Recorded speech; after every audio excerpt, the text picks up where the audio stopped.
भाई सारा साथियों का अनुरोध है भाई व्यवस्था ना बनाओ भाई व्यवस्था ना बनाओ जो साथी जीत करे ऊपर बैठ जाओ भाई सारा साथियों का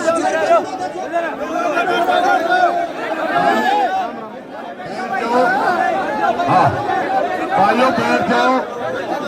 राजस्थान से चलकर के हमारी बेटी कुकामेडी से चलकर के आपके समर्थन में आई है और हम अनुशासन में रखेंगे।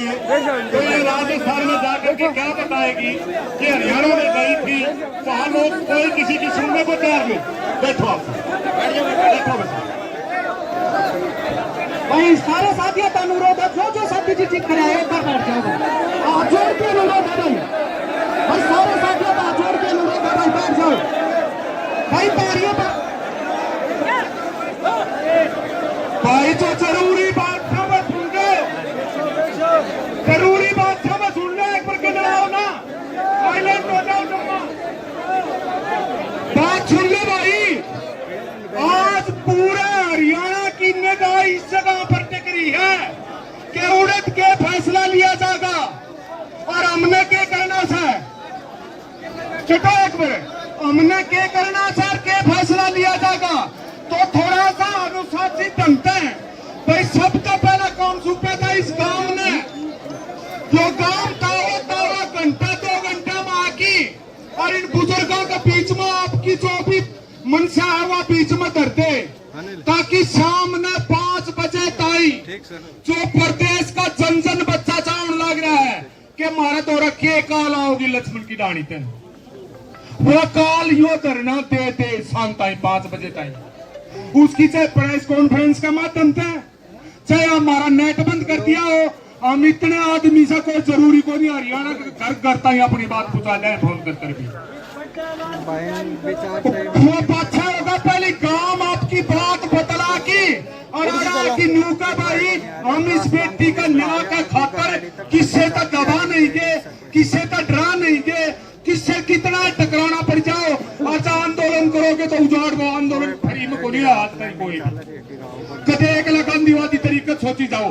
हाँ अनुशासन को छोड़ दिया, व्यवस्था बंकोन कर ली, लेकिन जनता हमारी बात मनवाई जागी इस पेटी में न्याय दिवाओं का खातर आज हरियाणा की आंख, पूरे प्रदेश का जन जन बच्चे की आंख तारा ऊपर टिकरी है कि उड़द के काल आवत है।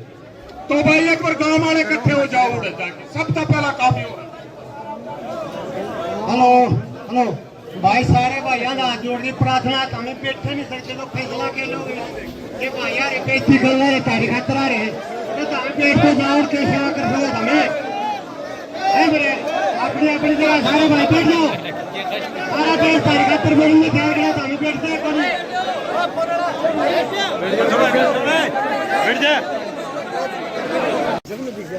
मेरा परिचय, मैं शीला सुखदेव सिंह जोगामेडी, राष्ट्रीय राजपूत कल्याण सेना की कार्यकारी अध्यक्ष। मैंने जब मैटर सुना था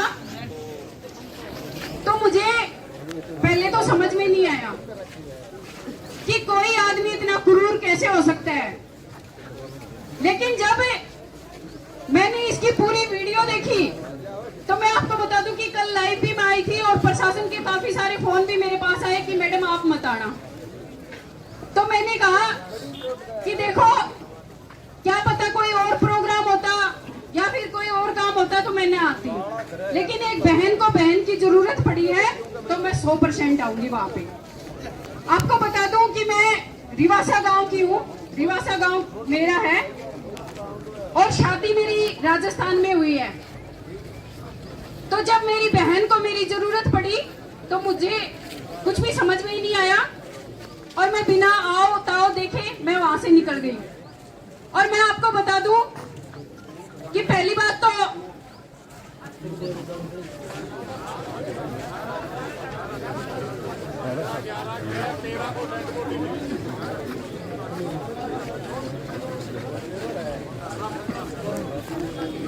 अब ये 7 दिन से 8 दिन की जो घटना है इस पे कुछ लोग शासन के, क्योंकि प्रशासन का नाम नहीं लूंगी, शासन के लोग इसको दबाने का काम कर रहे हैं। क्योंकि प्रशासन अगर इसमें होता तो 3 दिन का टाइम नहीं लगाता उसको ढूंढने में।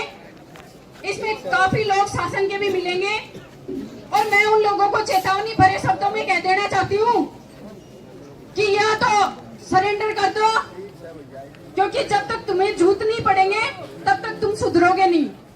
और ऐसे लोगों को मैं कहती हूँ कि अपने चौराहे पे ले जाओ और फांसी देकर ही उसको आप पीछा छोड़ो। ऐसे फांसी दिए बिना पीछा नहीं छोड़ना है।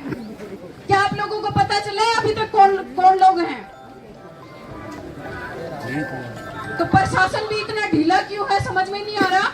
आप जब 7-8 दिन से ढूंढ रहे हैं तो अभी आपको हत्यारे मिल नहीं रहे, आप क्या चाहते हैं हमसे? नहीं, एक बात बताओ, आप सब मेरे भाई बैठे हैं, मेरे पिता तुल्य बुजुर्ग बैठे हैं। एक लड़की जो खाली 19 साल की है उसको सुसाइड करने की कहाँ जरूरत है? इंग्लिश तो हमारे हरियाणा में काफी कम आती है हमें, ये भी एक सच्चाई है। तो मुझे बताएं कि ये प्रशासन ऐसी क्या मजबूरी है जो सुसाइड नोट बना करके हमारे बीच में ला रहे हैं? अरे सुसाइड करने वाले कभी तेजाब नहीं पीते, सुसाइड करने वाले कभी अपनी नाड़ नहीं काटते। बेशर्मो, तुम्हें शर्म आनी चाहिए। एक बहन को न्याय दिलाओ ताकि हमारी भी तुम्हें दुआ लगेगी। और जो भी इसमें इन्वॉल्व है जल्दी पता तो चलेगा। कहते हैं ना कि देर सबेर टाइम लगता है लेकिन न्याय जरूर मिलता है। हमारे मैटर में भी आपने देखा होगा, न्याय हमें धीरे धीरे मिल रहा है। अभी तक हत्यारे हमारे भी ऐसे ही भाग रहे हैं लेकिन धीरे धीरे सामने आ रहे हैं। पर मेरा हरियाणा हमेशा से मजबूत है, मेरे भाई हमेशा से मजबूत है। मैं आप लोगों को कह देती हूँ कि जिस दिन भी आपको पता चल जाए उनका जच्चा बच्चा मत छोड़ना। ऐसे लोग पनपेंगे दोबारा, अगर कभी पनप गए तो बेटियां तो फिर पैदा करने से ही लोग डरेंगे। अरे बेटियों को पैदा करते क्यों हैं हम? बेटियों से 2 परिवार बसते हैं, परिवार एक ससुराल और एक मायका। अगर ऐसे कांड होंगे तो हम क्यों बेटियों को पैदा करेंगे और क्यों बेटियों को आगे बढ़ने के लिए आगे अग्रसर करेंगे? पहले कहते थे लोग कि बाल विवाह कर दिया, बाल विवाह कर दिया। बाल विवाह पे रोक होनी चाहिए, शिक्षा पे रोक होनी चाहिए, महिलाओं को शिक्षा मत दो, बाल विवाह कर दो। अब मैं कहती हूँ कि कहीं ना कहीं बाल विवाह ही ठीक था। कम से कम हमारे ऊपर इतने अत्याचार तो नहीं होते थे ना, हैं? आज हमारे ऊपर जो अत्याचार हो रहे हैं सारे बेशरम, उनके घरों में मुझे नहीं पता क्या औरत होती है या नहीं होती, लेकिन इतने घिनौने हत्याकांड और घिनौने कार्य करते हैं ऐसे लोग। निर्दयी और जानवर की दृष्टि से देखती हूँ मैं, ऐसे लोगों को इंसान की दृष्टि से देखती नहीं हूँ। और मेरा फुल सपोर्ट आप लोगों को है। ये करनी सेना, सुखदेव सिंह गोगामेडी की करनी सेना आपने सुना होगा, 22 राज्यों में फैली है। आप एक इशारा करना, पूरा हरियाणा जाम ना कर दिया तो मेरा नाम बदल देना।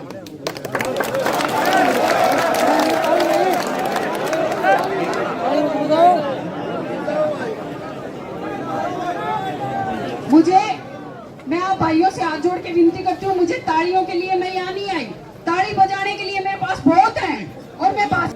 समझ गए ना? और आंदोलनों की ये डिमांड होती है कि जहां से आंदोलन बिगड़ना शुरू हो वहीं से हम आंदोलन को बढ़ाने की शुरुआत करें।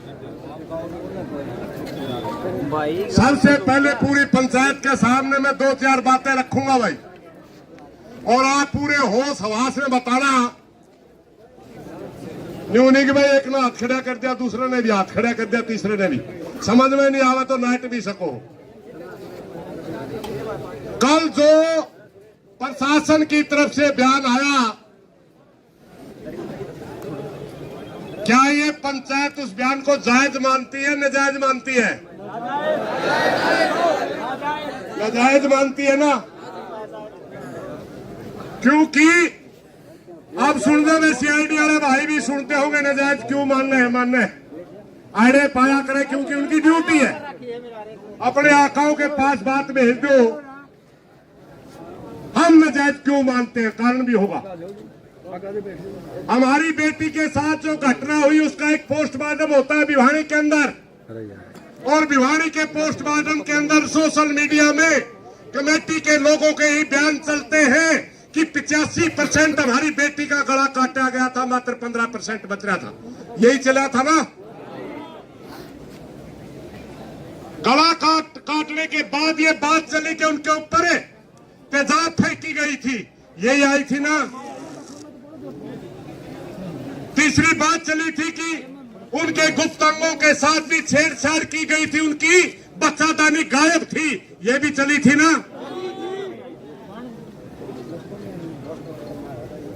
अब जो एक दुनिया में पहले तरफ का सुसाइड है भाई, इस तरफ दूसरा सुसाइड दुनिया में हमने नहीं देखा कि कोई सुसाइड करने वाला पहले अपना गला काटता है, 85% गला काट दिया, फिर अपने पर तवजान डालता है, फिर अपनी आंखें फोड़ता है, फिर अपने अंगों को अक्षित विक्षित करता है, और उसके बाद बाकायदा बहुत बढ़िया अंग्रेजी में सुसाइड लिखता है। क्या लिख के दिखा देगा ये नायब सैनी? एक अक्षर लिख के दिखा देगी सरकार? ये सवाल बनता है, नहीं बनता हो तो बताए। ये सवाल